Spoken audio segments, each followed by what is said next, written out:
Hey everybody, this is Aubrey Chavez from Faith Matters. For today's episode, we're really excited to share a conversation that we had with Mauli Bonner. Mauli has had a long and successful career in the entertainment industry and is the writer, director, and producer of an extraordinary new historical film called His Name is Green Flake. The movie tells the remarkable story of an enslaved black man, Green Flake, who was also a member of the church and immigrated from Nauvoo to Utah as part of the vanguard group that prepared the trail to the Salt Lake Valley for other saints. His Name is Green Flake has been awarded Best Film in 10 different festivals, including the Venice Film Awards, the London Independent Film Awards, and most recently the LA Film Awards. But in addition to talking about the film with Mauli, we also had a conversation about issues of race, past and present, both in America and in the church. Mauli has a truly incredible way of approaching these issues with realism, but also with an abundance of faith, hope, and charity. We were able to get his take on some current events as well, including the controversial talk given recently by Brad Wilcox, the second counselor in the General Young Men's Presidency of the church. In one of the most moving moments of the conversation, Mauli described in an incredibly honest way how he felt and feels when he hears things like that, and the grace that he extends in response. We felt like this was Christ-like love in the truest sense. This felt like one of the most important conversations that we've had in quite some time, and we really can't thank Mauli enough for joining us and for being the example that he is. Thanks so much to each of you for listening. We really hope that you get as much out of this conversation as we did. Okay, Mauli Bonner, thank you so much for joining us on the podcast. Super excited to have you here. I am so happy to be here. Thanks. Yeah, of course. It's our pleasure. Maybe could we start out? So we want to talk about a variety of things, but especially the film that you recently produced, directed. Am I getting that right? Yes. Wrote. Yes, all of the above. His Name is Green Flake, which is an incredible work. Thank you. But maybe an interesting place to start would be, what's the story of how this film came together? It sounds like, just based on what we were talking about before we started, it's really interesting. Yeah, I mean, it really is. I mean, in 2018, I went to my family, the Bonner family, sang at the B1 celebration. Yeah. Yep. And it was there that I was hearing, Elijah Abel, Jane Manning James, and then Green Flake. And I'd never heard of Green Flake before. And I was like, gosh. They're saying so many things that I had no idea about, and I felt a little bit guilty. And I was like, I should know these things. I'm black in the church, and so I just dove in and began meeting with historians, and one thing turned to another. So it was like reading censuses and journals, and then as I was reading, I was writing because I work in music, and so I'm a songwriter, and and that's my space. So as I was learning these stories, I just began writing, and so 3 weeks later, I had 10 songs and 200 pages. And I was like, I think this is a movie. Whoa. Yeah. But I was like, I don't know what I'm going to do with this, or, I guess let's shoot it in December, which was like just a few months away. And of course, people were saying that's not the way it goes. And I was like, right. Well, I don't have time because I got to get back to work, So we ended up shooting most of the film in December. Okay. And then I didn't know how I was going to finish it. So September. Yeah. So you're writing it that fall, shooting same year. Yes. Wow. Yeah. I finished writing in September was when I finished writing, and we were shooting in December. That's wild. My gosh. I mean, and there were so many miracles just to even get to that point. Yeah. But then I didn't know what I was going to do with it until, the pandemic hit, and it was like, now I had all this time, and I was like, I really felt like it was like for me. I was like, for me? I really did feel like that, even though of course it's like terrible and it's like been the worst for all of us, but it did bless me in where I was home and music was shut down. There was no tours that I had to work on. And I just got to edit the film and send it out to festivals. And So the movie had been totally shot pre-pandemic, but like putting it together was a huge project, obviously, that you didn't have time for. Oh my gosh. Yeah. Okay. Wow. Yeah. That is that's amazing. incredible timing. Wow. Yeah. So talk about the cast. Can you talk about, there were some familiar faces and some new faces. How did you gather these people? Oh, it was phone calls. I just literally, after I finished writing it, I was like, let me call Alex Boyer. And I was like, hey, Alex, I made this film, and I think you're going to like it, but we have to do it all together. It has to be something we all come together and do. And he's like, okay, well, send me the script. And I sent him the script, and he called me the next day and was like, man, I can't believe it, man. We're doing this right now. And I say this because I want to do his accent, but I sound like Sebastian from The Little Mermaid. So I was like, but he was so excited. He's like, we're doing this. And so he was in. I called Casey Elliott and Brad Robbins from Gentry. Wish I would have gotten all three of them, but I didn't know all three. But and and read it and was like, I'm in, and Dallin Bayless and David Osmond, Aaliyah Rose, the Bonner family, the Bonner family was like, gosh, how are we gonna get all these black pioneers? I was like, my family, so it was like perfect. Wow. But it was so great. I mean, just to have all these musicians and actors who share similar beliefs or the same beliefs as those pioneers that we were portraying. You know, to be able to tell these stories that have never been told this way before was such a special thing. Yeah. You feel that too. Like it really just, it felt like a special movie. It was, and I think that's probably part of it. Like there really is a power in like people, it was like a passion project. It felt like for everybody, you know, not obviously for you, but it sounds like also for the cast. And Absolutely. you can like sense that. You can really sense that. Yeah. Would you talk about how you decided on Green Flake? I hadn't heard of him either, and I feel like that's a name you only have to hear once, and then like you've heard of you don't forget. Like it doesn't sound like you're like a normal name. So can you talk about how you picked him? And I think there are other maybe like even more familiar Black pioneer stories like Elijah Abel, and so I was curious how you settled on telling his story. That is a fantastic question, because I was not settled on Green Flake. It was Elijah Abel, because that's it was going to be about Elijah Abel. Yes, really? yeah, Wow. because that's where you can find the most about, and it's like, wow, Black priesthood holder before, you know, and so that I was writing more him. Like there's so many pages that are put to the side because I just kept feeling drawn to Green Flake. I felt the presence of him, really. Wow. And I was like, who is this Green Flake? I'm like, I know I remember hearing, but why do I keep feeling Green Flake? And so really it just came down to prayer, and then I just began focusing on his life. And it wasn't until I was almost finished that I learned of the connection between him and Brigham Young. Yeah. You know, Brigham Young being a big reason why Green was emancipated in 1852. And so I thought that was just a big part of the story that needs to be told. Yeah. And so hindsight, it all worked out so beautifully. Yeah. Have you continued to feel that connection to Green as you told the story, and as the film has been released and the reception's Yeah. To be honest, I mean, the truth is, it's a connection between Green Flake and Brigham Young that you sent. It's the two of them. It's not just one. Wow. And you would think, like, because when we're talking about this history and enslaved pioneers and Brigham Young being a big part of that becoming a slave territory, for you to like, he was a big catalyst to that. And for me to feel like they want this story to be told. They want this truth to be seen and talked about, and allow us to put it all on the table and move forward together in the same way that they are. When you think of them, they're on the other side of the veil, so far past racism. Yeah. Right? Wow. And so here we are. That's really an opportunity. interesting. Let's talk more about that, because there are these like opposing viewpoints, I think, among Latter-day Saints as to what really happened there. It's either, Brigham Young was not a racist in any way, and this was quote unquote God's timing, right? Or he was a racist and we need to disavow everything that he did and said. And it sounds like maybe it seems like what you're expressing is that there's more to it than that, and you sense more to it than that in terms of Brigham's sort of eternal nature as a soul, rather than just like what he did as a person here.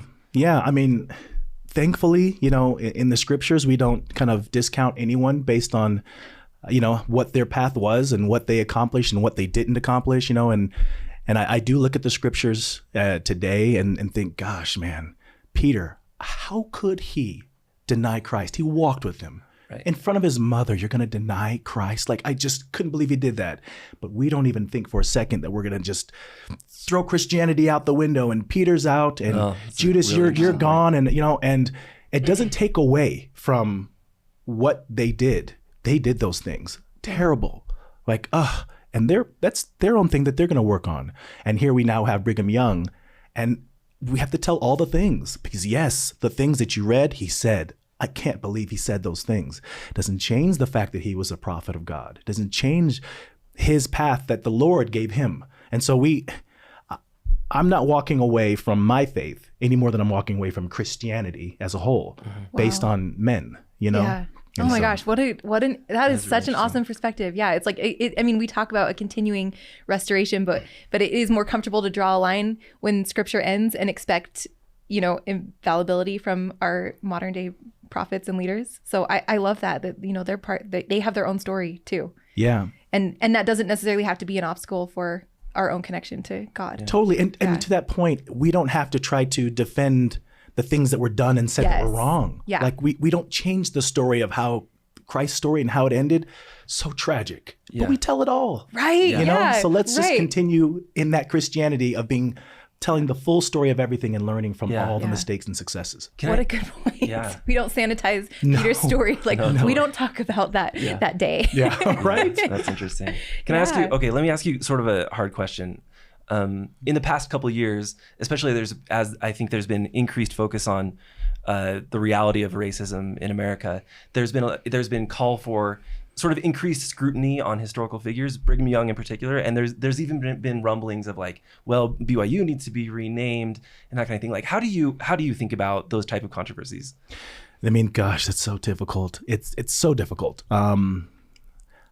I personally, always err on the side of those who are suffering, and so if 20 years, if there's a building in my name, and 20 years from now, there's a group of people that I had a big hand in suffering and it's re-traumatizing them in that, then we need to look at it.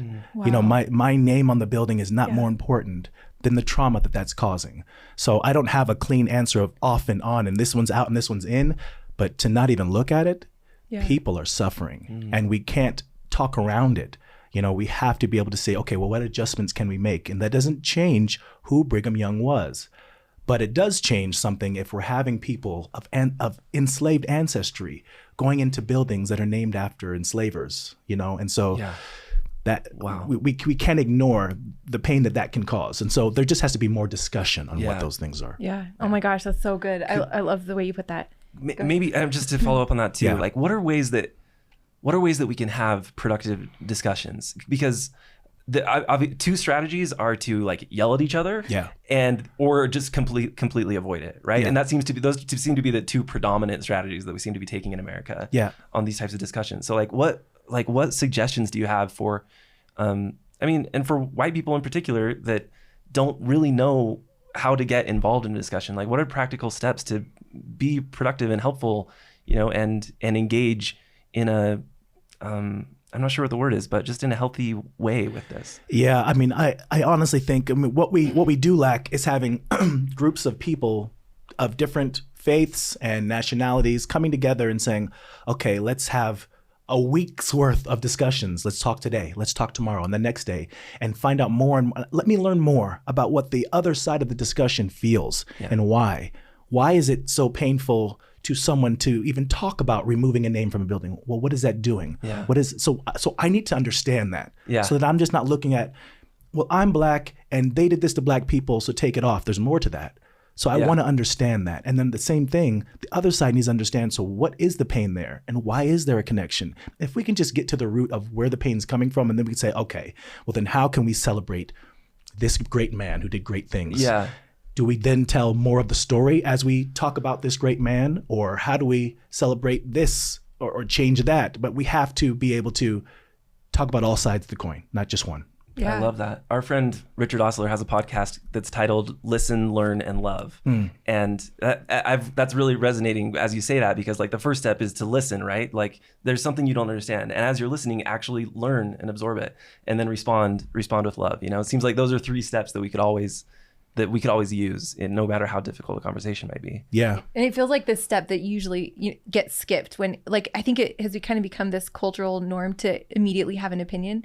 And sometimes sometimes your opinion is formed before you even thought about it, because you're just aligning yourself with your group, you know, whatever your group is. And so I love the idea of just like pausing. Like, what if we just pause before we come out fighting, you know, like make a decision that's more thoughtful.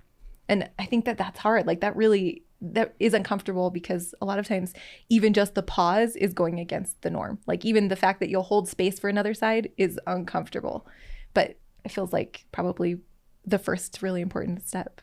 It is. I love that.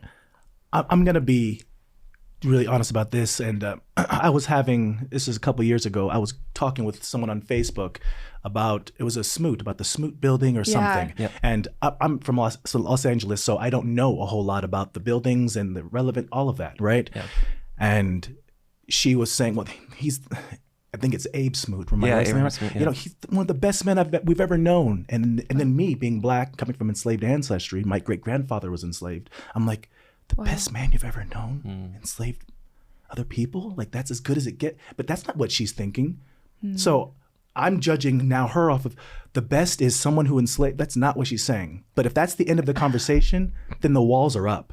Yeah. I need to better understand, why is this man in this building so important to her? Because it means so much. And why is it so important to me? And so I just think we need to really understand and empathize on both sides of where the concern is. Yeah. Wow. Yeah. I feel like what part of what I love so much about this project is just that it is creating that space by telling more of the story. Like we know a handful of stories about Black pioneers and Black early church members, and I really appreciated just seeing visual representations and of maybe like the even more difficult sides of this early history, because I think even though we cognitively understand that there was racism in the church in this era, I think I haven't ever actually had to really face it because I've never seen it represented. And it was really uncomfortable. Also, it sort of modeled what you're saying. Like, it forced me to ask those questions and think about what that, what was it like to be a mother in that era? And like to have children who were also enslaved. Like, yeah. Like it didn't have to be so explicit as a discussion between two people, but it's 2 hours of just sitting and pondering these really, really difficult questions. And I think that created a lot more space, like in my heart, for things that I just haven't had to really think about yet. So I really appreciated that about the project. And I would love, for someone who hasn't seen the movie, I hope everyone who's listening will go find the movie and watch it. But could you just kind of walk us through Green Flake's life and what we know about him? Yeah. So the film is called His Name is Green Flake. And in the film, we follow the lives of free and enslaved Black pioneers, namely Green Flake. Green Flake, at a young age, around 10 or 11, was separated from his family and inherited by the Flake family, James Madison Flake. And by the time he was 16, 17, he was sent to Nauvoo.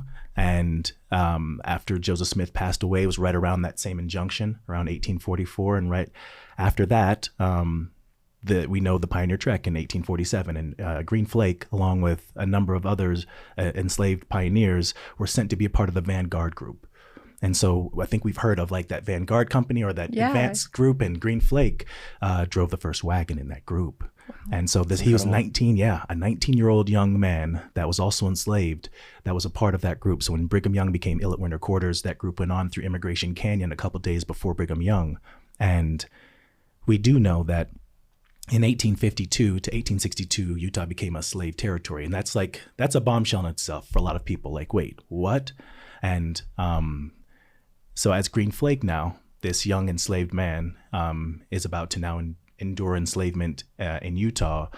Brigham Young played a large part in him receiving his emancipation and his wife, Martha, right before it became a slave territory, which is so complicated. But what's beautiful in it is, to your point, you kind of get to connect to the human beings behind the story. Exactly. It becomes more real, and so I do want people to see it, because I try not to give an opinion on the movie, on the story, but just allow you to walk away with thought and feeling. Yeah.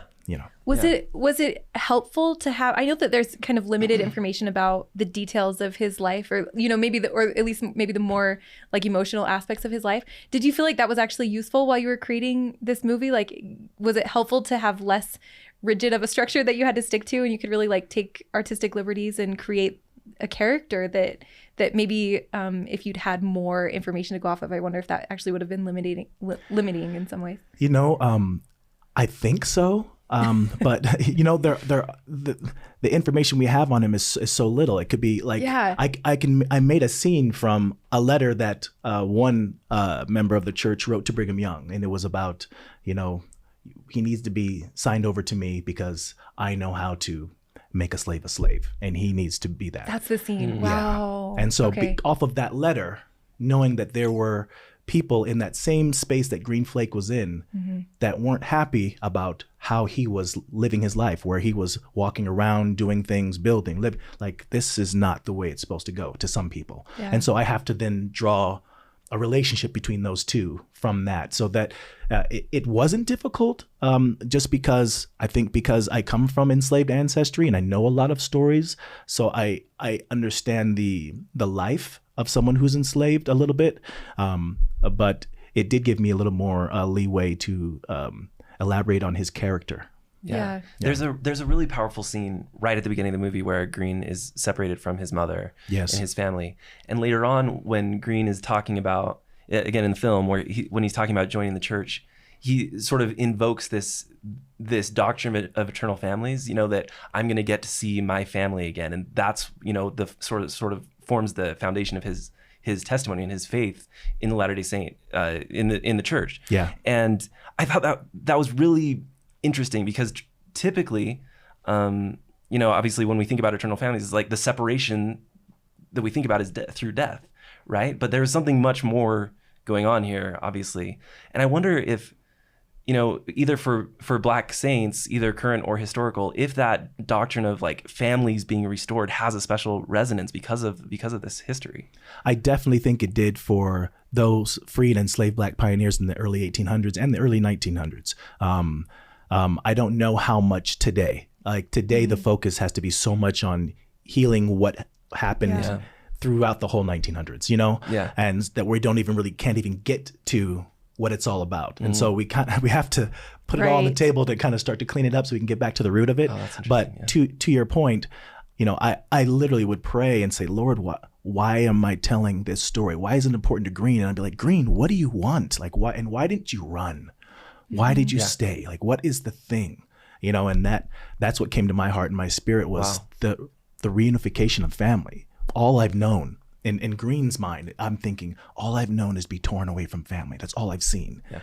And now I have the opportunity to help this church and my God in Christ that promises to fix all of that.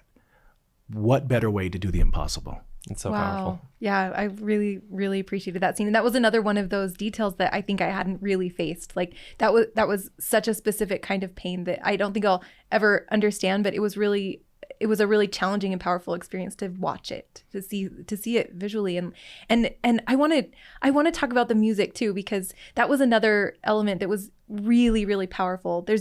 I didn't actually realize that you wrote the music. Did you write all of the music? Yeah, I did. That's incredible. Oh my gosh. Our 11-year-old was asking about this. I don't remember how he said it. He's like, this music is so cool and it's about Jesus. No, I love that you said that because honestly, so I love period piece films. That's my thing, but most people under 40, it's not, right. And so, but I didn't want to, those are the people that need this story. Yeah. That need we need to see this and know what was going on. And so I needed to make sure that the music spoke to them in a way that felt relatable. And so the music does feel current and also fused with. It really did. Yeah. And to your question about the music, the soundtrack just came out. So now Oh, really? Yay! Yeah. Oh my gosh. It's available if you just look up Green Flake movie soundtrack and you'll find it, and you can Spotify or iTunes, however you get your music. Oh, wow. Cool. Yeah. Can you talk about that process a little bit? Did the music come first, or were you writing music for specific scenes? The music came first. It is just like, it is it's soulful. Like you just, you really, it like makes you feel something. I haven't answered any questions about the music because it just happened. And it was therapy for me. I wasn't writing music to like, ooh, this song. It was like, I'm reading and I'm overwhelmed with emotion and I'm just crying, singing through it. Like most of it were one takes because I sang on most of the songs and I don't want to be an artist at all, but I was just recording it to get it out. So most of the songs are just one take of me just singing, and some of it was just freestyling what I was feeling at the in the moment. And so it was just to help me cope with what I was learning. And then in the end, after writing things, I was like, this is a thing. Yeah. Wow. Oh my gosh, that's so neat. We weren't going to talk about this, but I'd love to ask you. I don't know if you're aware of the change in the handbook recently that kind of feels like it's maybe creating a little bit more leeway for different styles of music in our sacrament meetings. Yes. Do you hope that like you might be able to see something like music we hear on the movie in our worship service? What do you mean hope? I'm going to do it. And then as soon as the bishop grabs my leg, I'm going to be like, No, I really appreciate that because I remember, gosh, maybe 15 years ago, for my testimony, I began to sing a song that I had come to my heart the night before, and my leg was grabbed mid song because it wasn't reverent enough. And that song went on to be on Gladys Knight's gospel album and I won a Grammy for it, but right. But now we can share things that might feel different. Like even though we feel the Spirit in all these beautiful hymns, there's other songs and styles that we also can feel the Spirit with that are different culturally. So I'm excited about that. Yeah. Wow. Oh, that makes me excited. Yeah. That makes me really excited. It was so powerful. I just don't have another word. It's electrifying. I just can't imagine I agree. a sacrament meeting where we got to experience that too. That would be amazing. So President Nelson relatively recently gave a talk in which he asked Latter-day Saints to lead out in abandoning, am I gonna get this right? Lead out against attitudes and actions of prejudice, I think is what he said. And it felt like somehow digging into the past with this film may be a catalyst to help do that. Did you feel like that could be the case? Yeah, because the truth is, Black people don't realize that most of the white people that seem to be doing these racist things or saying these racist things or being so close don't even realize it, don't even know, what are you talking about? What did I say? What did I do? And then there's white people that have no idea what they're saying or what they're doing can feel like it's racism to this minority group. Yeah. And so there's just this huge disconnect because of the lack of talking about the history, especially within our faith, to talk about, well, this is where we were, this is where things went, and here's where we got back. Okay. And this is, so rather than everybody filling in the blanks of history with their own concepts of what they think was. And that's what has happened within our faith. That is so important.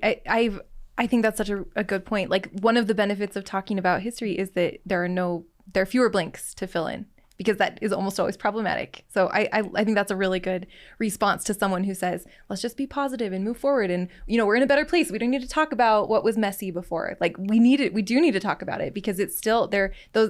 Those issues are still beneath the surface. And this came up, I know that this is kind of a touchy subject, but this came up just very recently in Brother Wilcox's talk just a couple of weeks ago. And even I really appreciated that he faced everyone and apologized for insensitivity. But what struck me was that even in the apology, he still was emphasizing that his point was meant to emphasize God's timing. And I feel like that's still something we need to wrestle with and talk a little bit about, because I feel like that is holding space for some racism. If we need to believe that Brigham Young was right to revoke priesthood, and we need to believe that it was right for all of those years until President Kimball, then we still have a lot of racism to wrestle with. So can you talk maybe explicitly about ways that we might kind of validate racist ideas without, I think that there's this idea that racism looks like hate speech, and it looks like real hate that you can feel, and it feels like the energy of hate. And I think you're right that for a lot of people, they just don't even realize what they're saying, or that they don't even realize that they're holding these ideas that are oppressive. So can you talk about maybe ways that we are really perpetuating these racist ideas, and it might even be well-meaning? I mean, do you know what I mean? Absolutely. So I'm going to walk out onto this thin sheet of ice. Okay, me too. I'm going to get my support rope, and I'm going to go out. But here's the tough part, is that we're in a day and age where anyone can find anything, just about, and especially the younger generation, they don't even ask older people anything anymore, because they could just, I'll look it up. You know what? I got it. Right.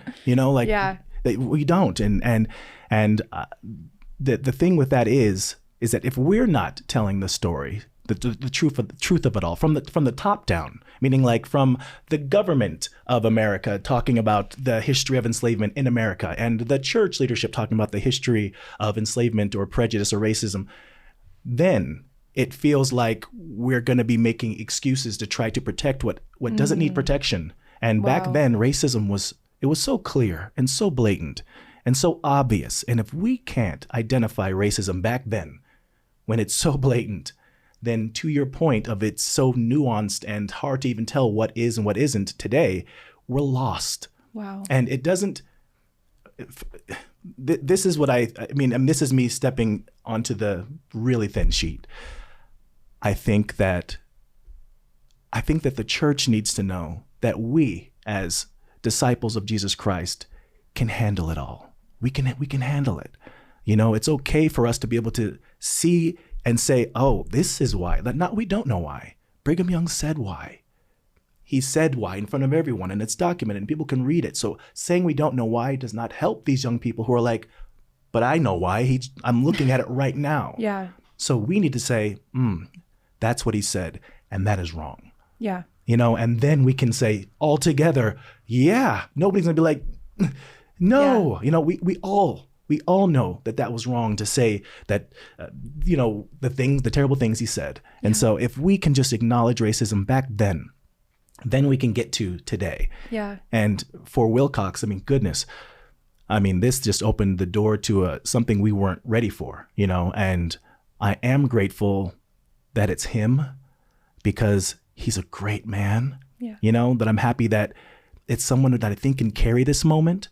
If anyone, he's the one who can carry this. Yeah. And so I'm praying for him and hopeful that he can continue to grow and evolve in this space and the misspeaking and what the apology, why it was needed. And I think he can handle it. And he's still on that journey. And we're all watching and learning and growing from him. Yeah. Yeah. I'm curious, could you describe what it's like? What do you hear and feel when you hear, sitting in, listening to a talk or sitting in a Sunday school class where somebody says this was God's timing?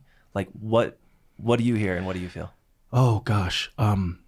I hear why do you think God is racist? He's not. Why do you keep trying to pin it on God is how I feel. God is not racist. Stop pinning that on him. Wow. We are. Yeah. We are the ones that are flawed. And so that's what my initial feeling. But there is a physical reaction. To be honest, when somebody sent me what Brother Wilcox said, and I had to stop after a minute and a half. I almost threw up. I had to go back and listen a little bit. It was a physical reaction. It was so hard. One, because he's talking about my people like they're not even there, the blacks. I have young 14, 15-year-old black boys sitting there, and he's talking about them like they're not even there, as he says the blacks. And I remember that. I remember being in seminary class, and my seminary teacher had me stand up. And he said, "You will not meet Christ." And he said, "Now, listen, it's not your fault. The color of your skin," and then went on. And this would happen over and over. And he was trying to fill in the blanks of what we don't talk about. I don't think that my seminary teacher was this overt racist that was just out to get me. I think he was filling in the blanks of what he thought was.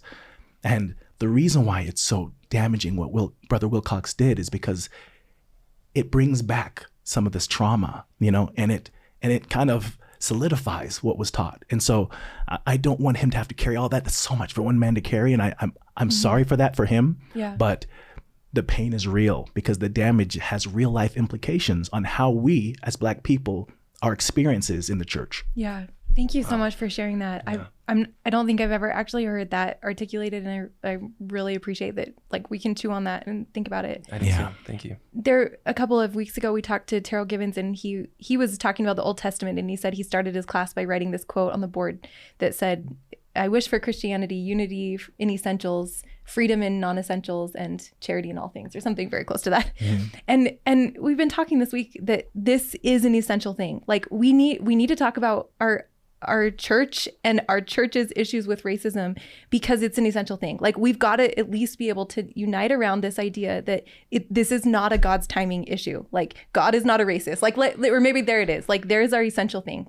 Let's all feel like there is freedom to say unequivocally, God is not a racist and people are racist. And let's establish those two things and so that we can move forward. I think that's just such an important point that we can't really move forward until we're comfortable saying that. We're comfortable pinning the racism on someone else but God. Yeah. So I thank you. Anywhere else but him. Anywhere else. Because everything's really complicated if you're starting with a racist God. How do you make good fruit out of that? Yeah. Yeah. So thank you. Wow. That just feels so important. I'm curious too. Also on the subject, in what ways do you actively experience racism today, or where do you feel like Black people in America particularly do? A lot of times, you hear this argument, "Oh, I'm not a racist because, I don't use racial slurs.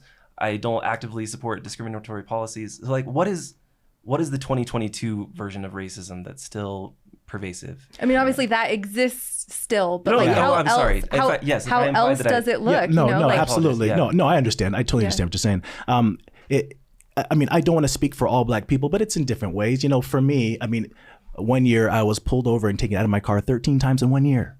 13 times in 1 year, you know, and it's like, and, you know, for me, I don't think it's a fluke. You know, I don't think I'm just like this a maniac driver, you know, and I had a cool car, which I thought was cool. And I just got rid of it because I'm like, maybe it's the combination of me and the car. Gosh. And, you know, there's so many situations. There was, I could go on and on, but I'll give you a quick story. Okay. I was 13 years old and I went and visited a friend here in Utah. I was living in Vegas and my friend lived in Utah, and I went and visited him, and we went to the grocery store and got some candy. We walked there and it was snowing outside. It was awesome. It was my first time like experiencing snow. It was great. And we get our candy, we go to come out, and it's just pouring down snow. And we were like, well, let's just wait. So we just leaned up against like the salt bags, the salt you guys throw on stuff, you know? Yeah. And so you Utah cold people. Yeah. I'm like, what is this blue rock on the floor? So weird. So we just sat there eating our candy, and then a few minutes later, we see these cop cars come swerving up into the thing, and we're like, oh man, maybe there's like a robbery going on in there or something. Yeah. And they pull up and they grab us, and they just kind of just start shaking us around and yelling things like they're probably telling us the things like get on the ground and something. I don't even know what they were yelling, but it was just crazy.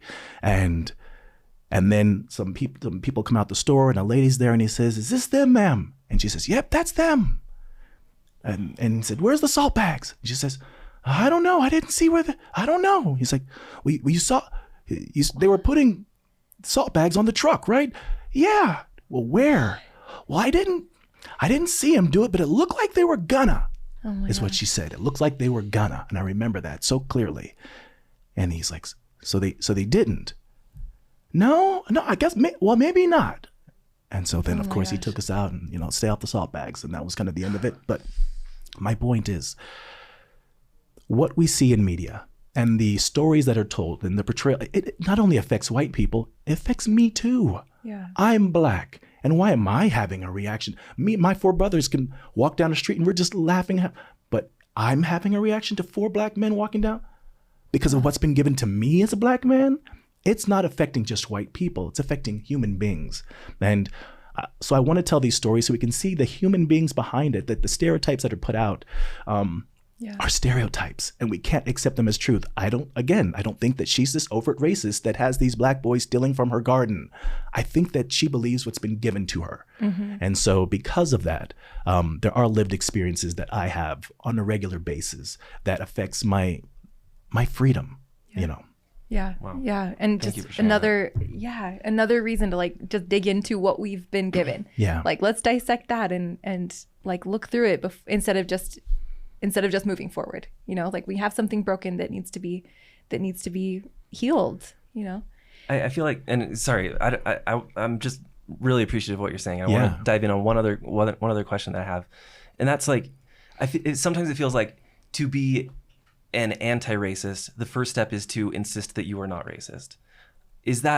Could there be power though, maybe in acknowledging that in some way you know, speaking in quotes, one is racist in some way? Is that a part of it? I mean, in a perfect world, that's what I would love. But I just think the word is just so heavy and so overwhelming for people that I don't care. Replace the word, but let's just identify the injustice and things that we're doing that are like, oh, that's not fair. Oh, I'm judging them before. Like, call it whatever you want to call it, but don't let the word stop you from looking at the actions. Because back in the day, like, my grandmother was telling the story about, you know, a friend of hers, 16-year-old friend of hers who was hung because they thought that he looked at one of the women, and she didn't want to go down that street because of what happened. And she's like, and they all were there. It was the judges, it was the lawyers, it was the pastors. They all were there, you know, because they all took their hoods off, and they wouldn't have said then that they were racist. And we're nowhere near what they were. But the denial of racism is not new. It's what the worst things happened in the world in America, and they didn't even say they were racist then. So let's just be different and look at the actions at least. Yeah. So don't we just continue perpetuating the pain and suffering of others? Yeah. We talked to LaShawn, is it Williams? Yeah, LaShawn Williams, right after the murder of George Floyd. And she said this in another way. She talked about always asking yourself, Lord, is it I? And she kind of used that Bible story to just call us to that introspection, like, in any situation, pausing and asking, Lord, is it I? And where is it me? Like where is there some ounce of injustice in me that I want to root out? Because like, how many of us would literally find nothing that could be improved upon? So I think that's such wonderful advice. I really love that. It is hard. It is hard work. And you said something earlier when, like, if we don't address that, then how can we deal with everything else? Like for me, like there was a point in my marriage where, I'm doing all the things. Like I'm taking my wife out on the date and I'm doing the things and I'm calling her the sweet things and checking on her. And then she was just giving me nothing back. And then finally she said, we need therapy. I'm like, for what? And she's like, we just need to talk. Like, I'm not happy with the way things. I'm like, I'm calling her bluff. So I'm like, okay, cool. I'll call him. I'm going to call him. And so I'm just going to call her bluff so she can be like, sorry, I was just mad. But I guess she wasn't. And so I call and we get into therapy and I'm like, he's making it worse. He's bringing up all this stuff. This is not a problem with us. And she's like, no, it is. And we just unearthed all these things that needed to be addressed. And then it got better. Wow. It got better than it ever was. And even though before we went to therapy, I was doing the things that also matter, it was hard to even appreciate these good things because we weren't dealing with the root of our problems. And it's the same thing with our faith. Like, I love President Nelson's message, but if we don't address that, then it's hard to talk about all the other aspects of the gospel and avoid that one spot. Oh my gosh, that's such a good point. What a good metaphor. It's therapy. We need some history therapy. Do you think that, like, is truth always going to bring you closer to God in the end? Like, do you feel like there's ever, I think, something we talk about a lot is that there is kind of this sentiment in our culture that, and not necessarily around just historical issues, but that you should be careful, careful about what you learn, that some things might actually hurt your faith, not help it. And so do you think do you think that's the case? Do you think that truth will always eventually draw you closer to God? I do, actually. I do. I think that you have to be in tune with what you feel about what you're learning, so that the spirit of truth can confirm that it is actually true, but Joseph Smith got down on his knees and said a prayer that he shouldn't have prayed. Like, go to the church your family goes to. Wow. Like, what are you doing? But he had to go there and find out for himself. And then find that, like, no, there's something else. And I think that we have to make that journey and take that example of really getting to the root of our testimony. Because if we don't, because he got to the root of his, and it seemed like no matter how you look at his life, because to me, it's tragic. It's tragic. The way he died and his family members being hunted down, tragic. And he was okay with that because of the root of his testimony. Now, here we are in 2022. And there's so many things that can destroy our testimony, policies that we don't agree with, a leader saying what he said, like, that's it. That's the straw that broke the, whatever. Mm-hmm. And I don't want to talk about those who have left, but I would just say, think about the root of your testimony. If it's rooted in Christ, then nothing else matters because there's going to be more. I promise you, those who are on the fringes, there's more. So right now, dig in and find the root of your testimony because there's going to be more things you don't like, hear, agree with as we go on. Wow, that's so good. I'm thinking about what you said about it. It's helpful when information comes from the top down because then you don't fill in the blanks. But for the average member where it feels like maybe that isn't happening, I think it's happening better. It's happening better. But what advice do you have for people who are recognizing that, like, that tension in themselves when they hear something like Brother Wilcox's talk, and they're recognizing that, like, ooh, that feels bad to me. And but you're not in a position of leadership to, talk about history to your ward, even. Like, that might not be your position or somewhere where you have influence. So what advice do you have for people who are just, trying to connect to God through the church, but recognizing some of these issues? Yeah, I think to your point, it's like I was saying what doesn't happen. It typically doesn't happen that way where it's just going to be dropped down from the top and they'd sell us. So great. It'd be really, That'd really be great. Awesome. Like, oh my gosh. Yeah. Thank you for, But we do have our own personal journey on navigating through what is okay and what isn't. And sometimes that's uncomfortable because we feel guilty about saying that this is wrong. Shouldn't somebody else say it's wrong before me? Maybe my bishop should say it first, or maybe like the prophet should say it first, or that's its own pain. But we have to be to identify what is not okay and what isn't, and that does not change what we believe. Christ still died for the gospel and lived for the gospel, so that's never changing. But there can be things that are said and done that are not okay on the way. And it's okay to say it, and that makes it. I like that. I like that framework because it sort of it defines sustaining, in a way that feels validating and hopeful. That what if sustaining looks like standing up and saying, this feels wrong to me, and I'm here in the room and I'm staying in the conversation, but like I need to like hold space for the fact that I don't want to keep perpetuating this idea that the priesthood temple ban was God's timing, and like isn't that sustaining our leaders? Yes, it is. And imagine, I imagine in a 6 month from now, and seeing Brother Wilcox giving multiple, I mean, this is my dream. This is my fantasy that I hope comes true. And then he's speaking on blacks in the priesthood and rectifying things that he didn't address and other things with other churches, like all the little problems that were in that talk. And he is fixing it, like going about it, saying that was not okay. And this is why, and this is why. I would double sustain. Is there a double sustain? You know what I mean? That's what it's all about. So someone who messes up, fine. But it's about where are we going? That's what matters. Yeah, I love that. Like that is the essence of the gospel, right? Like that kind of redemption and like evolution and growth. Like that would be my dream too. That's interesting. Yeah. Okay. Well, could we get back just briefly to the film? Yes. So I know that, could you talk a little bit about the reception that it's received? I know that it's been quite remarkable. Yeah, I mean, it is so far out of my hands because we know how sensitive topics of race are. Like we know. And even maybe when this comes out, maybe some people are like, maybe some people have views or opinions and they'll be arguing. Hopefully they don't. And they feel the spirit of this and they avoid all of that. And with the film, that's what's happened. It's been complete. There's not one negative comment, not one. And we know how easy it is to start getting in a Facebook argument over someone just saying Happy Black History Month, right? And then it turns into a thing, right? Yeah. There's been zero, like not even someone being like, well, good luck with your monument, guy, or something to me, because the proceeds are going towards building a monument. Right. But there's been nothing. And I know that the Lord is watching over this, and I'm just so grateful to be a part of it. Wow. Yeah. Well, the energy that you've approached it with, I feel like is so, well, it comes through. It does. And obviously it's done positive. Okay. This is actually leading me to a question, because I feel like the worry about what I'm saying is that I'm implying everything should be done with a positive energy. Yeah. Like sometimes maybe we need to get away from feeling like everything's positive. Yeah. I don't. Can you talk about that? No, I can because I get your That's I totally understand where you're coming from. So here's the thing.